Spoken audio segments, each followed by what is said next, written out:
teman-teman, perkenalkan nama saya Agnes Ronata Siregar dan saya dari kelas 11 MIPA 1. Di sini saya akan mempresentasikan tentang keserakahan VOC.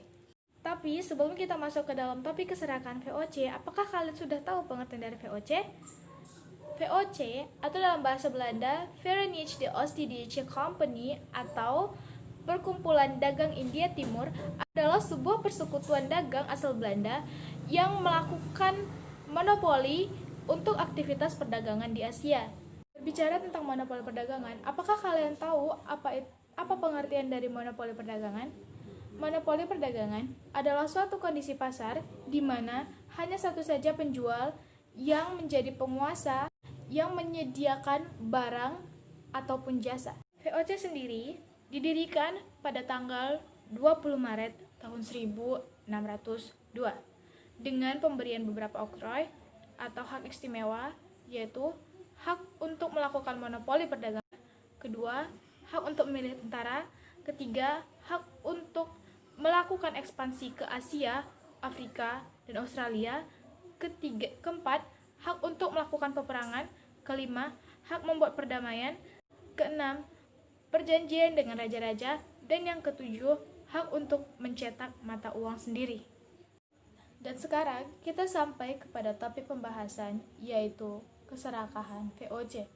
Keserakahan VOC tidak terjadi begitu saja tanpa latar belakang ataupun alasan. VOC adalah kongsi dagang Belanda yang dibuat dengan tujuan menimbulkan bencana kepada musuh dan guna menjaga keamanan tanah air. Yang dimaksud musuh di sini adalah bangsa Portugis dan Spanyol yang pada kurun waktu Juni 1580 sampai Desember 1640 bergabung menjadi satu kekuasaan yang hendak merebut dominasi perdagangan Asia. Untuk sementara waktu, melalui VOC, bangsa Belanda masih menjalin hubungan baik dengan masyarakat Nusantara untuk memonopoli perdagangan Asia.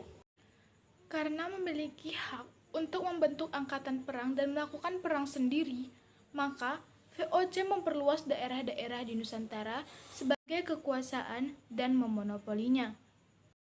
Awalnya sikap Belanda diterima baik oleh masyarakat setempat, namun karena terlalu terobsesi untuk meraup keuntungan yang banyak, Belanda semakin semena-mena terhadap masyarakat Indonesia. Apalagi di masa kepemimpinan Gubernur Jenderal Jan Pieterszoon Koen atau JP Koen pada tahun 1619.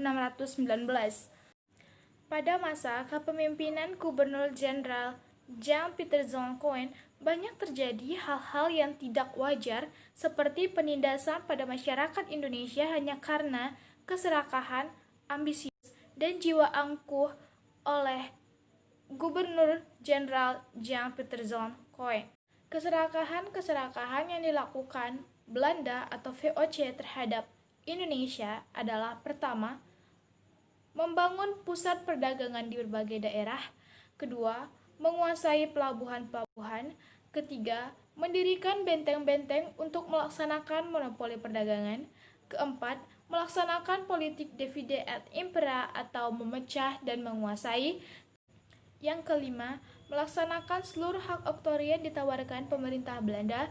Yang keenam, membangun pangkalan atau markas VOC yang semula berada di Banten dan di Ambon, dipindah pusatkan jadi di Yogyakarta atau Batavia. Yang ketujuh, adanya hak ekstirpasi, yaitu hak untuk membinasakan tanaman rempah-rempah yang melebihi ketentuan. Yang kedelapan, melakukan pembunuhan terhadap rakyat pribumi, orang-orang Tionghoa maupun orang asing yang melakukan kolonisasi kedudukan. Berikut ini adalah keserakahan VOC berdasarkan tahunnya.